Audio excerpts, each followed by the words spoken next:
ரூபாய்க்கு மேல அக்கௌண்ட்ல இருக்கவங்க எல்லாம் கை தூக்குங்க. 1000 ரூபாய்க்கு மேல என்னுடைய வங்கி கணக்குல நான் வச்சிருக்கிறேன் அப்படிங்கிறவங்க கை தூக்குங்க. கை தட்டிருங்க உங்களுக்கு எல்லாம். ஏன் தீபாவளி வந்ததுல அந்த பணத்தை செலவு பண்ணிருக்கலாம் இல்லையா? வச்சிருக்கீங்க அக்கௌண்ட்லயா?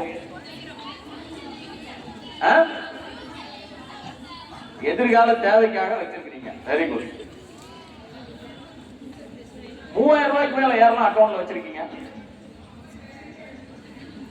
கை தட்டிருக்கீங்க உங்களுக்கு எல்லாம். ஒண்ணுமே இல்ல, பெருசா நம்ம ஒண்ணும் பேசல. 10 ரூபாய் நமக்கு வீட்டுல பாக்கெட் மணியா செலவு கொடுத்தாங்கன்னா ஒரு 5 ரூபாயை செலவு பண்ணிட்டு 5 ரூபாய ஒரு உண்டியல்ல போட்டு வைக்கணும்.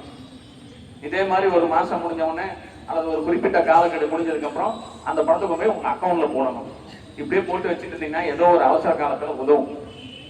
கொரோனா காலகட்டத்துல 3 மாதம் 6 மாதம் 1 வருட காலம் நமக்கு வேலை வாய்ப்பு இல்லாம சம்பளம் எல்லாம் போயிடுச்சு. அப்ப எப்படி நம்ம மேனேஜ் பண்ணிக்கிட்டோம்? கொரோனா காலகட்டத்தில் நம்மை காப்பாற்றியது யார்? சேமிப்பு.